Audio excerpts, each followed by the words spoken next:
ಆಯ್ತು, ನಾನೇನ್ ಕಾಂಗ್ರೆಸ್ ಫ್ಯಾನ್ ಅಂತೂ ಅಲ್ಲ. ಸಿದ್ದರಾಮಯ್ಯನವ್ರನ್ನ ಕಾಂಗ್ರೆಸ್ ಅಲ್ಲಿರುವಂತವ್ರು ಜನ ಯಾಕೆ ಮೆಚ್ಕೊಂತಾರೆ ಗೊತ್ತಾ? ಆಯಪ್ಪ ಬಾಚ್ಕೊಳೋ ಕೆಲಸ ಮಾಡಕ್ ಹೋಗಲ್ಲ. ಬಾಚ್ಕೊಂಬೋದು, ಸುತ್ತಮುತ್ತಲವರು ಬಾಚ್ಕೊಂಬೋದು, ನನಗದು ಬೇಕಾಗಿಲ್ಲ. ಬಟ್ ಆದ್ರೆ ಸಿದ್ದರಾಮಯ್ಯನವರಲ್ಲಿ ಕನಿಷ್ಠ ಮಾನವೀಯತೆ ಅಂತೂ ಇದೆ. ನೀನೊಂದು not for sale book Rahul Gandhi book ನ ಏನೋ ಕೆಪಿಸಿಸಿ ಪಕ್ಷದ ಕಚೇರಿನಲ್ಲಿ 100 ರೂಪಾಯಿ ಇಸ್ಕೊಂಡು ಮಾರ್ರೋ ಅಂತ ಹೇಳೋಂತ ವ್ಯಕ್ತಿ ತಾವು. ಕಾಂಗ್ರೆಸ್ ಟಿಕೆಟ್ ನ ಎಷ್ಟು ಡೊನೇಷನ್ ಇಸ್ಕೊಂಡು ಕೊಡಬಹುದು ಅನ್ನೋದನ್ನ ಕರ್ನಾಟಕದ ಜನತೆ ನೋಡ್ತಾ ಇದ್ದಾರೆ. ಡಿ ಕೆ ಶಿವಕುಮಾರ ಬರೀ ದುಡ್ಡ? ನಾನೊಬ್ಬ ಸಾಮಾನ್ಯ ಅಡ್ವೊಕೇಟ್, ನಾನೊಬ್ಬ ಗ್ರಾಮ ಪಂಚಾಯತಿ ಮೆಂಬರು ಅಲ್ಲ. ಆದ್ರೆ ಇಡೀ ಸರ್ಕಾರಗಳನ್ನ ನಡಗಿಸೋ ಕೆಪಾಸಿಟಿ ನನಗಿದೆ. ನೀನು ಸುಳ್ಳು ಕೇಸ್ ಹಾಕ್ಸ್ಬೋದು, ಮತ್ತೊಂದು ಮಾಡಿಸ್ಬೋದು, ಮಗದೊಂದು ಮಾಡಿಸ್ಬೋದು. ಅದೇ ಪೊಲೀಸವ್ರನ್ನ ನಾನು ಕೂಡ ಫಿಕ್ಸ್ ಮಾಡ್ತಾ ಇದ್ದೀನಿ. ಯಾಕೆ ಅಂದ್ರೆ ಐ ಆಮ್ ಎನ್ ಅಡ್ವೊಕೇಟ್.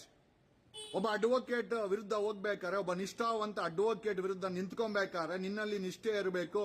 ನೀನು ಸುಳ್ಳು ಕೇಸ್ ಹಾಕಿದ್ರೆ ನಾನು ಹೈಕೋರ್ಟ್ಗೆ ಹೋಗ್ತೀನಿ. ನೀನ್ ಹೆಂಗ್ ಹೋಗ್ತಿಯಲ್ಲ ಸುಪ್ರೀಂ ಕೋರ್ಟ್ಗೆ ಕಪಿಲ್ ಸಿಬಲ್ ಇಟ್ಕೊಂಡು? ನಿನಗೆ ಕಪಿಲ್ ಸಿಬಲ್ ಇದ್ರೆ ನನಗೆ ನಂದೇ ಆದಂತ ಸಿಬಲ್ಗಳವ್ರೆ. ನಾನು ಕೂಡ ಒಬ್ಬ ಸಿಬಲ್ಲೇ. ಕಪಿಲ್ ಸಿಬಲ್ ಅಷ್ಟು ಹೆಸರು ಮಾಡದಿರಬಹುದು, ಆದ್ರೆ ಅಡ್ವೊಕೇಸಿ ಬಂದಾಗ ಯಾರಪ್ಪನ ಜ್ಞಾನ ಅನ್ನೋದು ಯಾರಪ್ಪನ ಮನೆ ಆಸ್ತಿನೂ ಅಲ್ಲ. ಓಕೆ, ನೀನ್ ಸಿಎಂ ಆದ್ರೆ ಏನ್ ಬದಲಾವಣೆ ಮಾಡ್ತೀಯ? ಸುವರ್ಣ ಕರ್ನಾಟಕ ಮಾಡ್ತೀಯಾ? 2 ವರ್ಷ ಡೆಪ್ಯೂಟಿ ಸಿಎಂ ಆಗಿದೆಯಾ? ಬೆಂಗಳೂರು ತುಂಬಾ ಬರೀ ಗುಂಡಿಗಳಿದೆ. 7,000 ಟನ್ ಕಸ ತಗೊಂಡೋಗಿ ಬಿಸಾಕ್ತೀರಾ. ಏನೋ ಬೇಸಿಗೆ ಬಂದ್ರೆ ಜನರಿಗೆ ಕುಡಿಯಕ್ ನೀರಿಲ್ಲ. ಮಳೆಗಾಲ ಬಂತು ಅಂತಂದ್ರೆ ರೋಡ್ಗಳೆಲ್ಲ ಕೆರೆ ಆಗತ್ತೆ. ಇಷ್ಟೇ ನಿನ್ನ ಸಾಧನೆ. ಬೆಂಗಳೂರನ್ನೆಲ್ಲ ಬೆಳೆದು ಗಾರ್ಡನ್ ಸಿಟಿ ಬೆಂಗಳೂರನ್ನ ಇವತ್ತು ಕ್ಯಾನ್ಸರ್ ಸಿಟಿ ಮಾಡಿರೋದೇ 3 ಪಕ್ಷಗಳ ಸಾಧನೆ. Cancer city ಮಾಡಿಟ್ಟಿದ್ದೀರಾ.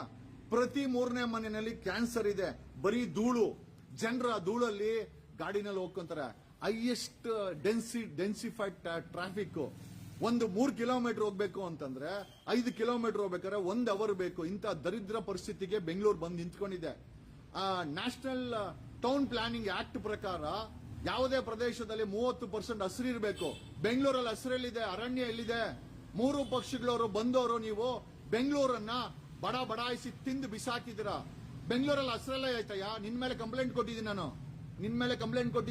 ನೀನು ಬಿಡದಿನಲ್ಲಿ ಲೇಔಟ್ ಮಾಡ್ಬೇಕಾ? ಆನೆಕಲ್ಲಲ್ಲಿ ಐಟಿ ಪಾರ್ಕ್ ಮಾಡ್ಬೇಕಾ? ನಮಗೆ ಮೊದಲು ಮಾರಿ ತಿಂದಿರುವ 1250 ಕೆರೆಗಳನ್ನ ಸಿದ್ದರಾಮಯ್ಯ ಸರ್ಕಾರ, ಸಿದ್ದರಾಮಯ್ಯ ಇದಕ್ಕೇನೋ ಕೆರೆ ಕನ್ಸರ್ವೇಟಿವ್ ಏನೋ ಕರ್ನಾಟಕ ಏನೋ ಟ್ಯಾಂಕ್ ಕನ್ಸರ್ವೇಷನ್ ಅಂಡ್ ಡೆವಲಪ್ಮೆಂಟ್ ಅಥಾರಿಟಿಗೆ ಏನೋ ಪ್ರೆಸಿಡೆಂಟ್ ಇದ್ದಾರೆ. ನಮಗೆ ಬೆಂಗಳೂರಿನ 1250 ಕಳೆದೋದ ಕೆರೆಗಳು ನಮಗೆ ಬೇಕು. ಕರ್ನಾಟಕದಲ್ಲಿ 11,000 ಕೆರೆಗಳನ್ನ ತಿಂದು ನುಂಗಿ ನೀರು ಕುಡಿದಿದ್ದೀರಾ 3 ಪಕ್ಷದವರು. ನಮಗೆ ಕರ್ನಾಟಕದಲ್ಲಿ ಕಳೆದೋಗಿರುವಂತ ಕೆರೆಗಳು ಬೇಕು. ಆಮೇಲೆ ನಿನ್ ಟನಲ್ಗೇನು ನಿಮ್ ಮನೆ ದುಡ್ಡು ತಗೊಂಬಂದು ಹಾಕಲ್ಲ. ನಮ್ಮ ಬೆಂಗಳೂರನ್ನ ಏನೋ ಅಲ್ಲಿದ್ದಂತ ಅರಣ್ಯವನ್ನ, ಅಲ್ಲಿದ್ದಂತ ಕಾಡನ್ನ, ಹಸಿರನ್ನ ಬಡ್ದು ಬಾಯಲ್ಲಿ ಹಾಕೊಂಡ್ರೆ ಸಾಲ್ದಿರ ಅಂತ ಬಿಡದಿನಲ್ಲಿ ಲೇಔಟ್ ಅಂತೆ. ಆಮೇಲೆ 2ನೇ ಏರ್ಪೋರ್ಟ್. ಯಾಕೆ ನಿಂದ ಯಾವ್ದನ್ನ ಜಾಗ ಇದೆಯಾ ಕನಪುರಲ್ಲಿ? ನಿಂದ ಯಾವ್ದನ್ನ ಜಾಗ ಇದ್ರೆ ಕೊಡು, ಏರ್ಪೋರ್ಟ್ ಮಾಡ್ಕೋ. ನಮ್ಮ ರೈತರ ಜಮೀನನ್ನ ಏರ್ಪೋರ್ಟ್ ಕೊಡಲ್ಲ. ಆಮೇಲೆ ನಿಮಗೆ ಏರ್ಪೋರ್ಟ್ ಬೇಕು ಅಂತಂದ್ರೆ ಒಂದು ಏರ್ಪೋರ್ಟ್ ಮಾಡಿದೀವಿ. ಓಕೆ, 24 ಅವರ್ಸ್ ಬೇಕಾದ್ರೆ ಆ ಏರ್ಪೋರ್ಟ್ ನ ನಡೆಸ್ಕೊಂಡು ಆ ಏರ್ಪೋರ್ಟ್ ಬಂದು ಹತ್ಕೊಂಡು ಹೋಗಿ. ಓಕೆ, ನಾವೇನ್ ಹೇಳಿಲ್ಲ ದೇವನಹಳ್ಳಿನಲ್ಲಿ ಏರ್ಪೋರ್ಟ್ ಮಾಡುವಂತ ನಾವ್ ಯಾರು ಹೇಳಿಲ್ಲ.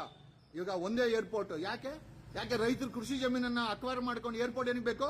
ನಿನ್ನ ಕನಕಪುರದಲ್ಲಿ ಏರ್ಪೋರ್ಟ್ ಮಾಡಿ ನಿನ್ನ ಲ್ಯಾಂಡ್ಗಳನ್ನೆಲ್ಲ ರೇಟ್ಗಳನ್ನೆಲ್ಲ ಚೆನ್ನಾಗಿ ಮಾಡ್ಕೊಳಕ್ಕೋಸ್ಕರ ನಿನಗೆ 2ನೇ ಏರ್ಪೋರ್ಟ್ ಬಿಡ್ಬೇಕಾ? We oppose 2nd airport. ನಮಗೆ ಬೆಂಗಳೂರಲ್ಲಿ 30% ಹಸಿರು ಬೇಕು.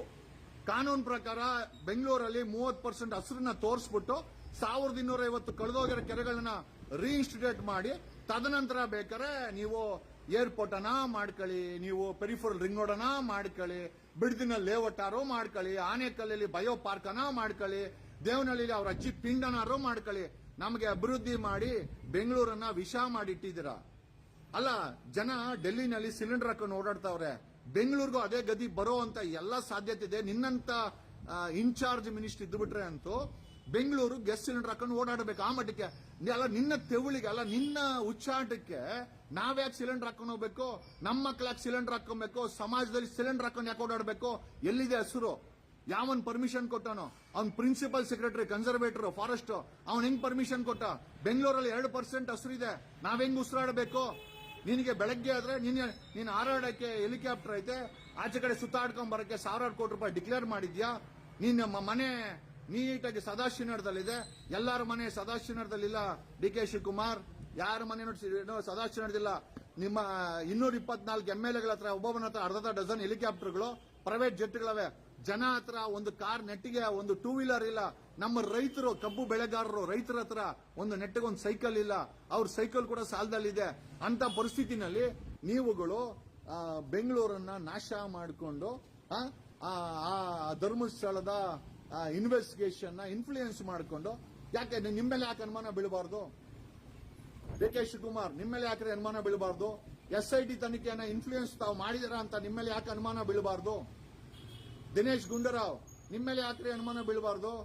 ನೀವು SIT ತನಿಖೆನ ಇನ್ಫ್ಲೂಯೆನ್ಸ್ ಮಾಡಿದಿರಾ, ಆಮೇಲೆ ಕಂಪ್ಲೇಂಟ್ಗಳ ಮೇಲೆ ಏನೋ FIR ಹಾಕ್ಸಿದಿರಾ, ಈ ಎಂಟೈರ್ ಇನ್ವೆಸ್ಟಿಗೇಷನ್ ದಿಕ್ತಪ್ಪಿಸಿದಿರಾ ಅಂತ ನಿಮ್ಮೇಲೆ ಯಾಕೆ ಅನುಮಾನ ಬೀಳಬಾರ್ದು? ದಿನೇಶ್ ಗುಂಡೂರಾವ್, ಲಕ್ಷ್ಮೀ ಹೆಬ್ಬಾಳ್ಕರ್ ಅವರ ನಿಮ್ಮೇಲೆ ಯಾಕೆ ಅನುಮಾನ ಬೀಳಬಾರ್ದು? ಹೋಮ್ ಮಿನಿಸ್ಟರ್ ಮೇಲೆ ಯಾಕೆ ಅನುಮಾನ ಬೀಳಬಾರ್ದು? ಒಂದು ಈ ಇನ್ವೆಸ್ಟಿಗೇಷನ್ ಅಲ್ಲಿ ಒಂದು ಗೊತ್ತಾಗಬೇಕಾಗಿರೋದು, ಅಲ್ಲಿ ಷಡ್ಯಂತ್ರ ಆಗಿದ್ರೆ ಅರೆಸ್ಟ್ ಮಾಡಿ, ಮತ್ತೆ ಷಡ್ಯಂತ್ರ ಆಗಿದ್ರೆ ಅವ್ರ ಮೇಲೆ FIR ಮಾಡೋದಾಯ್ತು ಅಂತಂದ್ರೆ ಇಲ್ಲಿ ಅನುಮಾನಾಸ್ಪದ ಸಾವುಗಳಾಗಿರಬಾರ್ದು, ಪಳವಳಿಕೆ ಸಿಕ್ಕಬಾರ್ದು.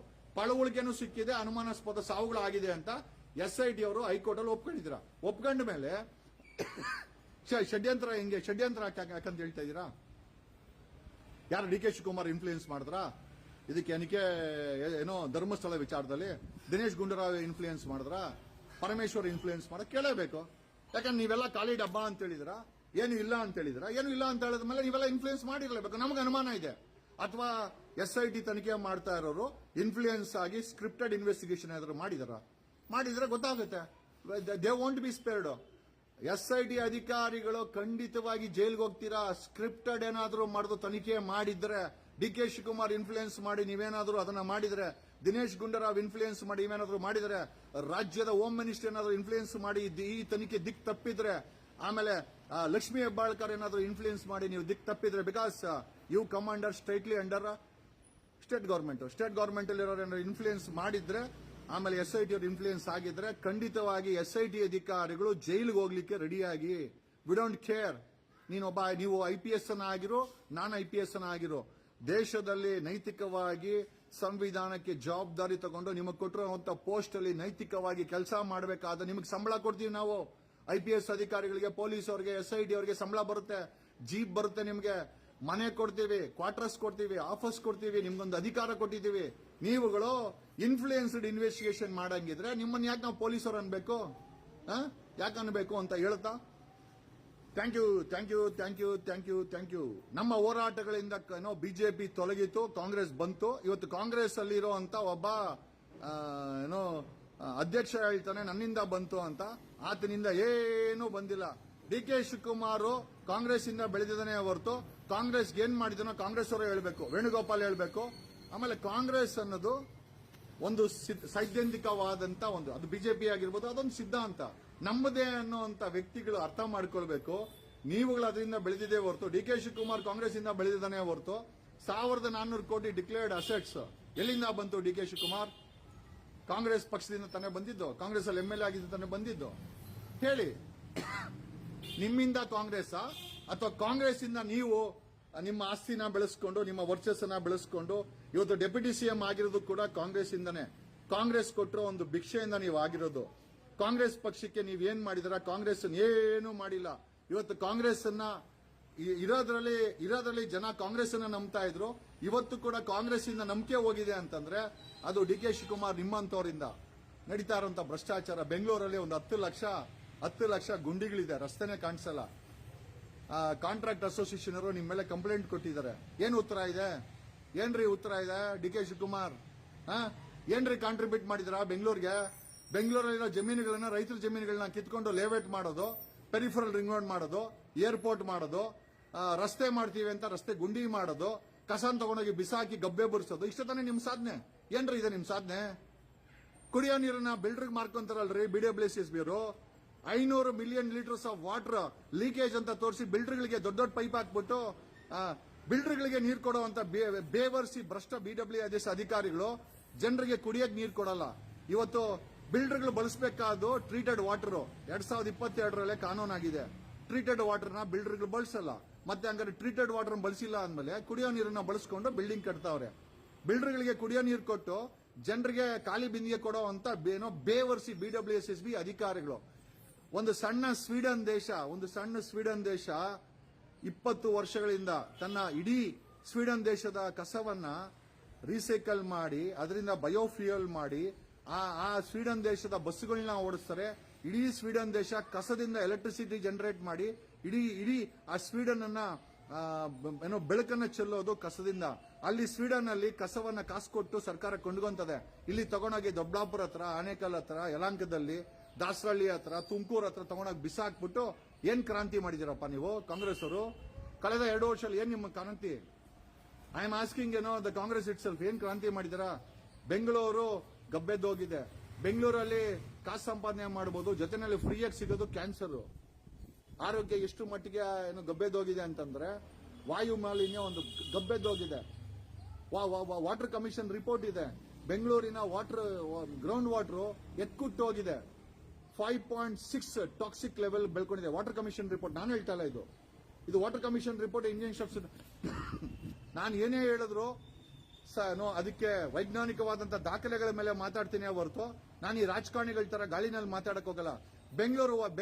Bengaluru ground water 5.6 toxic level ಇದೆ. ಮೆಟಲ್ಸ್, ಮ್ಯಾಂಗನೀಸು, ಟಾಕ್ಸಿಕ್ ಮೆಟೀರಿಯಲ್ಸ್ ಸಿಗುತ್ತೆ. ಅದನ್ನ ಕುಡಿದ್ರೆ ನೀವು ಬದುಕಲ್ಲ, ನಿಮ್ಮ ಮಕ್ಕಳು ಬದುಕಲ್ಲ. ಇಂಥ ದರಿದ್ರ ಪರಿಸ್ಥಿತಿಗೆ ಬೆಂಗಳೂರಿನ ತಗೊಂಡ್ಬಂದವರು ಕಳೆದ 30 ವರ್ಷದಲ್ಲಿ 3 ಪಕ್ಷದವರು, ಬ್ರದರ್ ಪಕ್ಷ, ಕಾಂಗ್ರೆಸ್ ಪಕ್ಷ, ಬಿಜೆಪಿ 3 ಜೊತೆನಲ್ಲಿ ಭ್ರಷ್ಟ ಅಧಿಕಾರಿಗಳು ಬೆಂಗಳೂರು ಗಾರ್ಡನ್ ಸಿಟಿ ಇದನ್ನ ಕಾಂಕ್ರೀಟ್ ಸಿಟಿ ಮಾಡಿಟ್ಟಿದ್ದಾರೆ. 70% ಗ್ರೀನ್ ಇದ್ದಂತ ಬೆಂಗಳೂರು ಆಕ್ಸಿಜನ್ ಎಲ್ಲಿ ಆಕ್ಸಿಜನ್ ಇರುತ್ತೆ ಜನರಿಗೆ ಅಲ್ಲಿ ರೋಗ ಬರಲ್ಲ.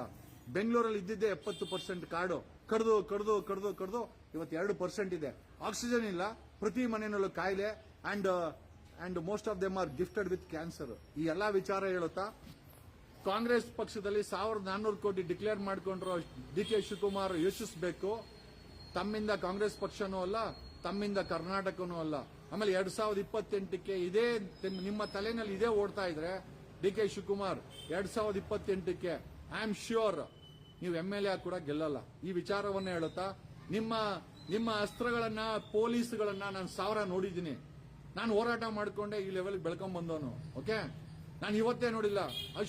ಡೌಟ್ ಇದ್ರೆ ಅಶೋಕನ್ನ ಕೇಳೋ, ಕರ್ನಾಟಕದ IPSಗಳನ್ನ ಕೇಳೋ. ಒಂದು ಸತಿ ಅವ್ರ ಮೇಲೆ ಕೈ ಇಟ್ರೆ ಅವರ ಬುಡ ಅಲ್ಲಾಡ್ಸೋರ್ಗೂ ಬಿಡಲ್ಲ. ಅವನ ಭ್ರಷ್ಟಾಚಾರ ಮಾಡಿದ್ರೆ ಅಂತೂ ಅವನು ಜೈಲ್ಗೆ ಹೋಗೋದಂತೂ ಗ್ಯಾರಂಟಿ. ನಾವು ಬಿಜೆಪಿ ಇರ್ಬೇಕಾರೆ ಎಷ್ಟು ಹೋರಾಟ ಮಾಡಿ ಜನರಿಗೆ ಬಿಜೆಪಿಯ ಬಗ್ಗೆ ಜಿಗುಪ್ಸೆ ತಂದಿಟ್ಟಿದ್ದಕ್ಕೆ ನಿಮ್ಗೆ ಓಟ್ ಹಾಕಿದೆ ಹೊರತು ನಿನ್ನ ಮೇಲೆ DK ಶಿವಕುಮಾರ್ ನಿನ್ನ ಪ್ರೀತಿಗೋಸ್ಕರ ಅಥವಾ ನಿನ್ನ 1400 ಕೋಟಿಗೆ ಜನ ಓಟ್ ಹಾಕಿಲ್ಲ. ಆ ಓಟ್ ಹಾಕಿರೋ ಜನ ಇವತ್ತು ರೈತರು ಬೀದಿನಲ್ಲಿದ್ದಾರೆ. ನಿಮ್ಮ ಸರ್ಕಾರದಲ್ಲಿ ಬೆಲೆ ಏರಿಕೆ ಇದೆ, ಪ್ರತಿಯೊಂದು ಬೆಲೆ ಏರಿಸಿದ್ಯಾ. ಒಂದು ನಾಟ್ ಫಾರ್ ಸೇಲ್ ಬುಕ್ ಅನ್ನ KPCC ಕಚೇರಿನಲ್ಲಿ 100 ರೂಪಾಯಿ ಇಸ್ಕೊಂಡು ಮಾರುವಂತ ಹೇಳುವಂತ ತಮ್ಮ ಮನಸ್ಥಿತಿ ಯೋಚನೆ ಮಾಡ್ಬೇಕು ಜನ. ನೀವು ತಾವು ಎಷ್ಟು ಕಮರ್ಷಿಯಲೈಸೇಷನ್ ನಿಮ್ಮಂತವ್ರಿಗೆ ಅಧಿಕಾರ ಕೊಟ್ರೆ ಸಮಾಜ ಮುಂಡಾ ಮುಚ್ಕೊಂಡು ಹೋಗ್ಬಿಡುತ್ತೆ. I am not against anybody, but ಈ ಸಮಾಜ ಅನ್ನೋದು ಈ ಮಣ್ಣಲ್ಲಿ ಬಸವಣ್ಣ ಹುಟ್ಟಿದ್ದಾರೆ, ಸಂಗೊಳ್ಳಿ ರಾಯಣ್ಣ ಹುಟ್ಟಿದ್ದಾರೆ, ಒನಕೆ ಓಬವ್ವ ಹುಟ್ಟಿದ್ದಾರೆ, ಕಿತ್ತೂರು ರಾಣಿ ಚೆನ್ನಮ್ಮ ಹುಟ್ಟಿದ್ದಾರೆ. ವೈಭವೀಕರಣವಾಗಿ ಅತಿ ಹೆಚ್ಚಿನ ಮಟ್ಟದಲ್ಲಿ ಇದ್ದಂತ ವಿಜಯನಗರ ಸಾಮ್ರಾಟರಿದ್ದಾರೆ, ಮೈಸೂರು ಒಡೆಯಾರಿದ್ದಾರೆ, ಕೆಂಪೆ ಗೌಡ್ರಿದ್ದಾರೆ, ಕುವೆಂಪು ಅವರಿದ್ದಾರೆ. ಈ ಮಣ್ಣಲ್ಲಿ ಅತಿ ಉತ್ತಮವಾದಂತ ವ್ಯಕ್ತಿಗಳು ಹುಟ್ಟಿದ್ದಾರೆ, ದರಿದ್ರನ ಮಕ್ಕಳು ಹುಟ್ಟಿದ್ದಾರೆ. ಆ ದರಿದ್ರದವರಿಂದ ಈ ಸಮಾಜಕ್ಕೆ ಸಿಕ್ಕಿರೋದು ಖಾಲಿ ಚಿಪ್ಪು. ಓಕೆ, ಆದರೆ ಒಳ್ಳೆ ವ್ಯಕ್ತಿಗಳಿಂದ ಈ ಒಂದು ನಾಡಿಗೆ ಒಂದು ಒಳ್ಳೇದು ಕೂಡ ಆಗಿದೆ. ಒಂದಂತೂ ನಿಜ, ಧರ್ಮಸ್ಥಳದ ವಿಚಾರದಲ್ಲಿ 3 ಪಕ್ಷದವರು ನೀವೆಲ್ಲ ಅಂಟಮ್ಮಂದ್ರು ಅಂತ ಜನರು ಗೊತ್ತಾಗಿದೆ. ರೈತರ ವಿಚಾರದಲ್ಲಿ ಅಂಟಮ್ಮಂದ್ರು ಅಂತ ಗೊತ್ತಾಗಿದೆ. 3 ಪಕ್ಷದಲ್ಲಿ ನಿಮ್ಮ 3 ಜನಕ್ಕೂ ನಿಮ್ಗೆ ಯಾರಿಗೂ ಓಟ್ ಹಾಕಲ್ಲ. 3 ಜನ 2028ಕ್ಕೆ ಗೆಲ್ಲಲ್ಲ. Thank you, thanks a lot, love you all. ನನ್ನ ನೇರವಾದ ನುಡಿ. ಸ್ವಲ್ಪ ಕಾಂಗ್ರೆಸ್ ಫ್ಯಾನ್ಗಳಿಗೆ ಬೇಜಾರಾಗಬಹುದು, ಬಟ್ ನಿಜ ಅಂತೂ ಇದೇನೆ. ಇರೋದ್ರಲ್ಲಿ ಸಿದ್ದರಾಮಯ್ಯ ಬೆಟರ್. ಇರೋದ್ರಲ್ಲಿ ನಾನು ಆ ಯಪ್ಪನ್ನ ಸತ್ಯರಿಸನ್ ಅಂತ ಹೇಳಕ್ ಹೋಗಲ್ಲ, but whatever it set and done present situation ಇರೋದ್ರಲ್ಲಿ Siddaramaiah is the best person for CM post. DK Shivakumar ಕೊಟ್ರೆ ಏನಿಲ್ಲ, ನಮ್ಮ ಮೈ ಮೇಲೆ ಇರೋ ಬಟ್ಟೆನೂ ಮುಕ್ಕಳ ಯಪ್ಪ ಹರಾಜ್ ಹಾಕ್ಬಿಡ್ತಾನೆ. Thank you. ಇದು ನನ್ನ ನೇರವಾದ ನೋಡಿ. I don't care. ಇದನ್ನ ಹೇಳಕ್ಕೆ ನನಗೇನು ನಾಚಿಕೆ ಇಲ್ಲ, ನನಗೇನು ಬೇಜಾರು ಇಲ್ಲ. ಆಮೇಲೆ DK ಶಿವಕುಮಾರ್ ಬೇಕು ಅಂತಂದ್ರೆ ಐ ಕ್ಯಾನ್ ಪ್ರೊವೈಡ್ ಎವಿಡೆನ್ಸ್.